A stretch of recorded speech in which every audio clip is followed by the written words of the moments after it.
people ask me what my life is like, this is it. Another day in the Empire of Dirt. A couple new things around here. My friend Dan loaned me a table saw, which has changed my life. I made a little, definitely OSHA compliant lapping machine. So it's just like a cheapo gear motor off eBay on a stand that Dan gave me with the beautiful U-bolts holding it up. And it works pretty good. It has a little ER8 collet. The way I like to do it is I put the rotor into the spindle here so it's pointing out, and then I hold the casing and kind of zhuzh it back and forth. This is kind of where I work. I'm starting to play with two-piece trumpet bells. I don't like them, but people want them. There's that Shedaway tri-valve horn I'm copying, which is actually almost done. There's some finished trumpet bells. Look how sexy those look. I got some wire. Bought that from Cancel. No, that horn's not scrap. Oh yeah, trumpet bells, more trumpet bells. And here is kind of the cool stuff going on.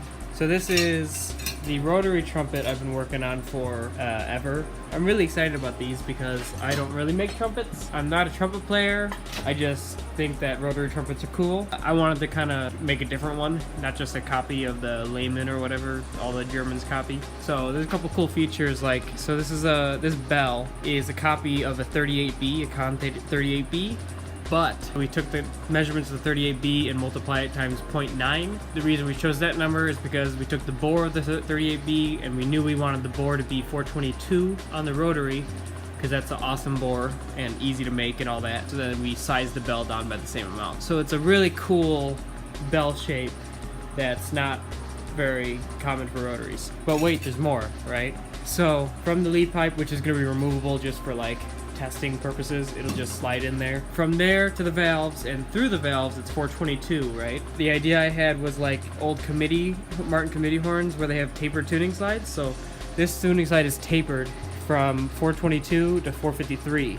And then throughout the bell tail until the taper, it's 453. It could be a terrible instrument, but we don't know yet. Hopefully I'm finishing this one up soon. I just gotta build slides for it. So on this particular one, I did not make these valves. These are valves that came out of Cancel when they closed. Cancel did not make them. They look like they're not Cancel, for sure. They're not Cancel. They have metric threads and all that. They look like Amati, or they're not Zernbauer or Meinl Schmidt for sure. So there's something, but they seal and they feel good. So we have 2 blocks that we're doing the prototypes with those, and then we'll switch to my valves. This is in process of the first Vienna Horn with the pump-in valves. They're over there. Adam was in town doing engraving for me. So this is ready to mount the second branch that goes to the pump-in valves. This is the tri-valve horn that's copied from the Shedaway. Same engraving, just with the different model number. I love that engraving. Adam did a great job. This is a Vienna Horn. It just is a rotary Vienna Horn, and the rotors are grouped in this kind of funny way. So this one will be ascending and descending. So the third slide or third valve will,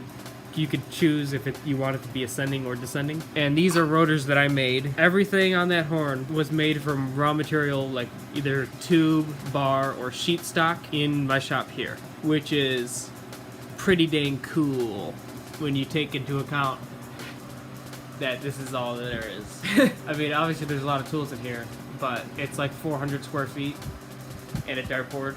I would say approximately 200 square feet of that 400 is like either machines that don't work or just junk that I buy because it's a good deal, but I realize when I get it back I have no room for it. I made this bugle just to test the main tuning slide thing and lead pipe and all that stuff, and it plays fine. I gotta get a real trumpet player in here once this is done to play it and let me know how it plays. I don't know anything about rotary trumpets. I've held like 2 in my life, and they were both Yamahas, and then I didn't measure them. This is a heavyweight bell, or a medium weight bell. It's 025, so we'll see how it goes. I can do whatever. I also got this super cool parts cabinet. I bought it from Dana Hoffer. He had got it from Allied, which is super cool because my friend Dan Vidikin also has a bunch of these from Allied, and apparently they got them together. And then I went down and bought more of the Cancel shit, so I got like all these braces, all the stuff that makes, you know, weird people like me super happy. Because nothing's more annoying than looking in a drawer full of braces and crooks and not having one the right size. So now every drawer is full with cool stuff like that. Up here, hanging up there, is another natural horn we're working on. This is the deluxe model. You know when you're at the grocery store and you're in the mac and cheese aisle and you see, you know, the really good mac and cheese, which is the normal stuff, and then there's like that weird, like liquid cheese Velveeta stuff. That's the font we copied for the deluxe engraving because I think it's funny.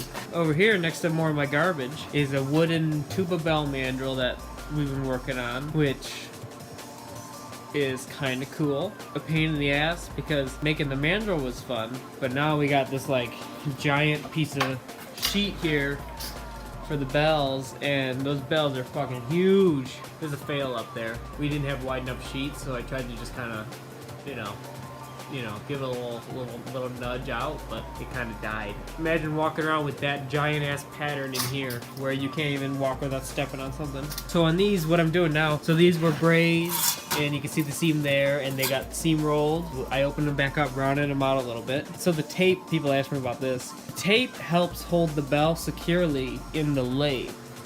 See a little hole? So the tape makes it like kind of fit in there snugly so that it spins.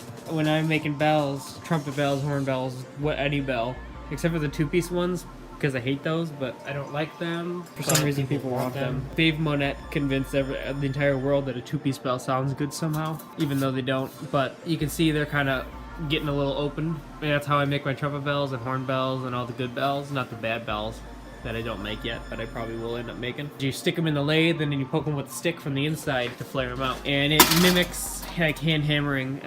That's why I don't like the term hand hammered bell. At a lot of points in the process, a hammer touches the bell that also is in my hand. What I think a hand hammered bell, and don't like if you tell a German this, they'll like freak out on you and like go all crazy and try to, you know, do stuff. What I consider a hand hammered bell is when you take a bell on a block of wood with a repoussé hammer, which is like a long, skinny ball peen, basically. If the ball and a peen on the ball peen were like 5 inches apart instead of like 2 inches apart, then it's a repoussé hammer, which is like some French word for coppersmith. You do that, and then you hammer them out from the inside, flaring them. That's a hand hammered bell, and the inside spinning does such a good job mimicking that.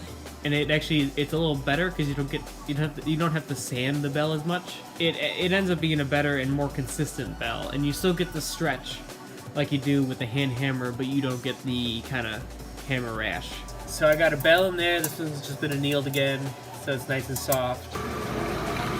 You see how it spins? That's what lathes do. This is just normal bar soap. You really need to get it dirty before you put it on stuff. Ooh, look at that! You guys, it's like a moving camera kind of deal. Really professional here. Oh! So I'm just gonna push in and pull it out. Cool. It's not a huge change. You can start to see it's opening up. Do that, 3 or 4 more times, and it'll be a trumpet bell. So basically, with the infinite spinning, you just keep going until you get to about there. This one is a broken one. All those bells going earlier in the video are some of these. One of them's got a hole in it, which isn't a big deal. Oh shit! It just needs to get filled, and then it'll be perfectly fine. This one right here is the last one I did. It turned out really nice. This has a stainless bead, or stainless wire in the bead. This one I did before is the same bell. This one's not, it's weird. So this one turned out perfect. And you can see how nice that bead is. Yeah, that's the good stuff. This one had kind of a weird anomaly. There must have been before I beat it, I fold the edge 90 degrees. I trim before just with shears, and then I fold the edge 90 degrees. Then I trim it again.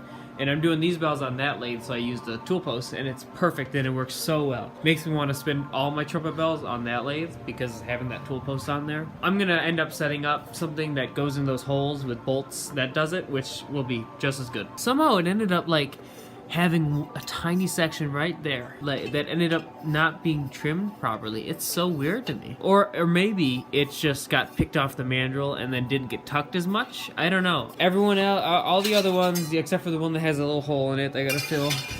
But that one's for me too, so I don't really mind them much. Yeah, you can kind of see that tiny little hole in the. Yeah, look at that. Not a big deal. I'll just put a little dab of silver solder on there, go ahead and file it, and flush and sand it. It'd be perfectly fine.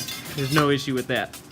in my mind. All of these have had the inside sanded. Look how, ooh, yeah, that's the money shot right there. Wow. So yeah, these have been sanded, and the way I do that is you can see the tape on there. Same way I inside spin them with just sandpaper, and I skive it first with a scraper, but that's pretty cool. I don't think I've ever had this many, like, sellable finished bells before. Usually there's like 6 bells and all but 2 are completely fucked up because I'm just learning, but I really gotta give thanks to Vinny, because Vinny told me, like, with beating, I've been having so many issues with that just completely crumpling and fucking up. Yeah, here's a good one. This is what used to happen when I did it.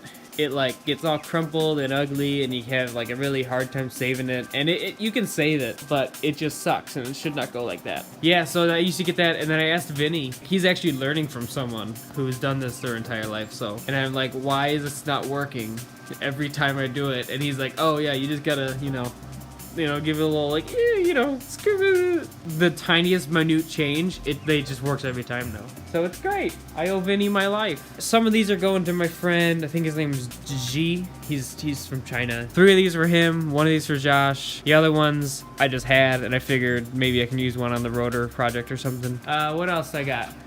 There's gotta be more shit. Oh yeah, there's more trumpet bells. These are more 025s. These are more 020s. So that's the pattern, and if anyone has seen trumpet patterns before, this might look super weird, because it is a little super weird. I've been having a lot of revelations recently about bell patterns, but it's kind of the thing that people don't really tell you. So this one might look a little more normal to everyone. The first trumpet pattern I ever made, and I cut it off, and then the patterns were just way too small and unusable. So if anyone wants a bunch of like way too small 020 and 016, and I think there's like 025 Foss Bronze, they won't even fit a C trumpet. It would be like a D or E flat trumpet or something crazy. And then I had this one, which was pretty good. And then I just took this one and extended the flare section a little more, so I didn't have to open it up as much. Just a little bit in that throat section opened up, so it doesn't hit the mandrel before the flare does. And it gets you a lot of stretch, which is awesome. A lot of factory patterns are very curved. Most of all of these are from Cancel.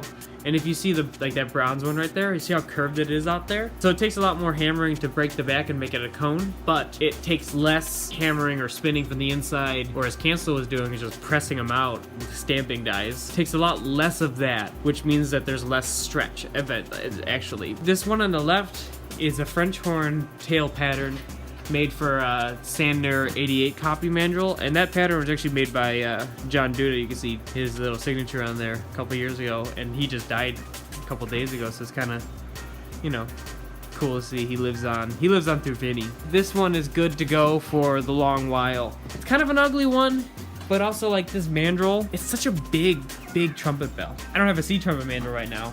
I'm gonna make one soon, but when I do, I'll probably just cut on the inside of the line on this pattern, to be honest. And yeah, John almost threw it away once. I'm here with my assistant, John. John is 10 years old, he is artistic, and he's a retard. Say hi, John. Hey. What the fuck is wrong with you? I'm still not over that. I mean, can you blame him? There's like, you would think that these trumpet bells are garbage, but no, they just fell, and I'm lazy. Maybe I should pick them up.